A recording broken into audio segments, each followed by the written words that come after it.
Dok Turci snimaju film o tome kako turska vojska donosi slobodu na ove prostore, oslobađa Srpkinju Maru iz tamnice kralja Lazara, tiranina koji pije vino i zlobanje svojih protivnika, i dok naše domaćice gledaju Hurem i sultana Sulejmana i znaju imena svih njihovih sinova, a ne znaju ime majke cara Dušana, i dok mi čekamo da na jesen pogledamo premijeru filma Heroj Halijarda i čitamo koliko se para ulaže u snimanje remake filma Boj na Kosovu, hajde da pogledamo ko to vlada srpskom kinematografijom i ko to sve finansira.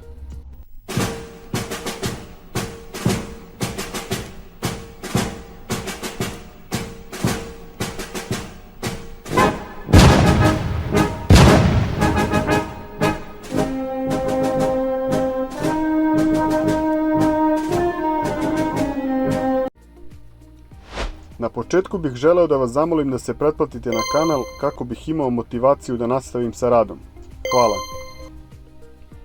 Kada sam pre nekoliko dana saznao da se snima novi film o boju na Kosovu i da se samo za izgradnju replike grada Kruševca u Lipovačkoj šumi izdvaja 1,5 miliona evra, prvo na što sam pomislio bilo je serija Nemanjići, koju smo toliko nestrpljivo iščekivali, a koja je bila toliko razočaravajuća.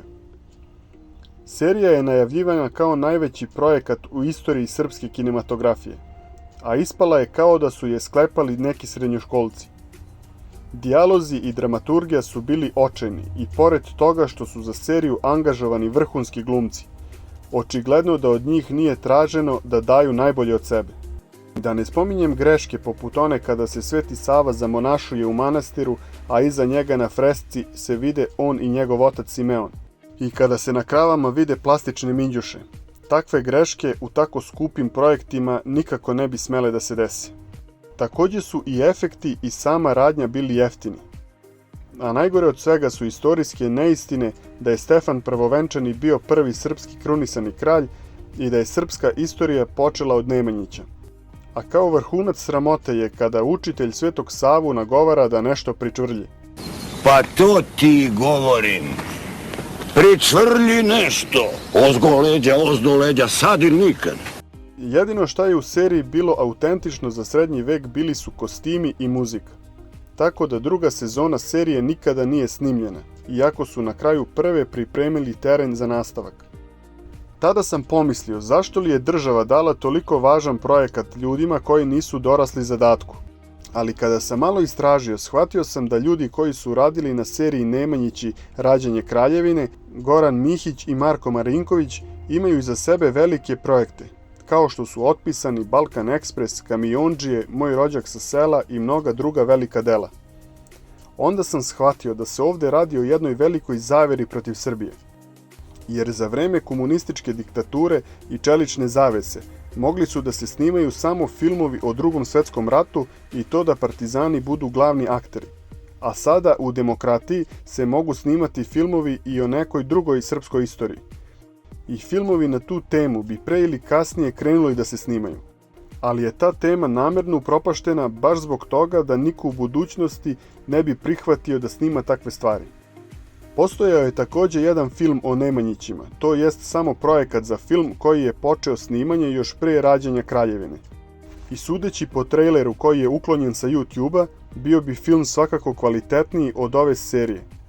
Ali nažalost nikada nije ugledao svetlost dana. Film Boj na Kosovu, koji je 1989. godine za samo mesec dana snimio Zdravko Šotra, je i dalje film koji se rado gleda. Jer i pored grešaka kao što je Traktor iza Miloša Obilića, tekst je odrađen na vrhunskom nivou, a takođe su i glumci odradili sjajno svoj posao. I film je postao vanvremenski.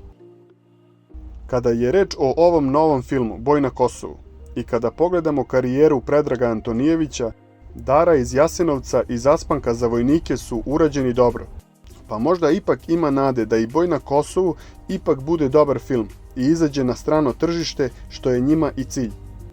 Ono što verovatno nema nade da izađe na strano tržište je film koji ćemo na jesen imati priliku da gledamo premijeru, a to je Heroj Halijarda u režiji Radoša Bajića.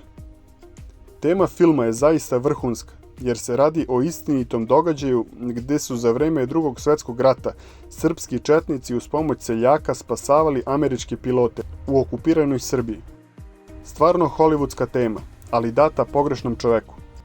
Radoš Bajić je već pokušao da radi temu Drugog svjetskog rata, kada je snimio seriju Ravna Gora, i sa njom doživeo potpuni debakl, gotovo po istom scenariju kao i serija Nemanjići.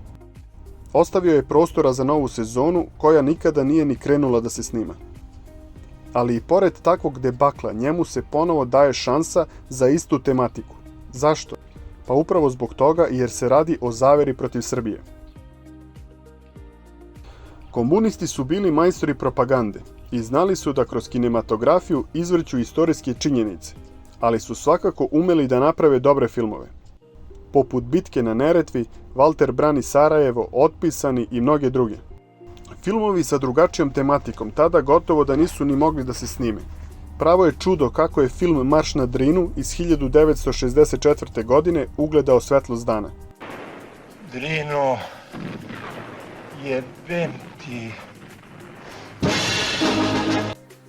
One tematike što za vreme komunizma nisu smele da se snimaju, danas smeju, ali deca komunizma ipak sabotiraju sve te projekte i daju ih onima koji za taj zadatak nisu dorasli. Kao na primjer porodica Ristovski i njihov pokušaj patriotske serije sa kraljem Petrom u glavnoj ulozi. A zamislite da recimo Dragan Bjelogrlić uradi film Heroji Halijarda u stilu njegove serije Senke nad Balkanom. Verovatno da bi taj film uzeo Oskara i svakako bi u svetu promenio pogled na Srbe i Srbiju. Amerikanci nemaju svoje heroje i njihove ratne priče i podvizi su uglavnom izmišljeni, a mi kojima je istorija prepuna filmskih priča, mi nemamo prava na ekranizaciju svojih heroja. Tako je pre par godina krenula da se snima serija o borbama na Košarama, jednoj herojskoj borbi mladih srpskih vojnika protiv terorističkog upada u našu zemlju. I po svemu sudeći, serija se radila jako kvalitetno. I odjednom prekid snimanja i serija odlazi u zaborav. A zašto? Pa navodno producenti Vladan Anđelković i Nemanja Mićić kažu da je reditelj probijao sve moguće rokove i odugovlačio sa snimanjem i tako trošio previše novca. A reditelj Balša Đogo kaže da on nije hteo da zbrza i napravi glupu seriju, poput ovih koje sam malo pre naveo, već je imao obavezu prema tim junacima da seriju napravi kako oni i zaslužuju. Za nastavak serije ni država nije imala sluha, a pričalo se da se radi i o šiptarskom lobiju, što je verovatno i istina. Mafija, gospođo, mafija. Bilo kako bilo, projekat je upropašten. Kada pogledate sve ove primere koje sam vam naveo, logično da pomislite da srpskom kinematografijom vlada neki antisrpski lobi, gde se patriotski filmovi rade loše, a kriminalističke serije se rade kao u najboljim američkim produkcijama.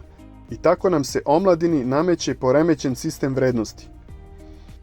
I umjesto da svet gleda seriju o našim Nemanjićima, jer imaju interesantniju priču od Game of Thronesa, mi gledamo balkansku među, patriotski film koji su nam Rusi napravili, jer mi očigledno ne smemo.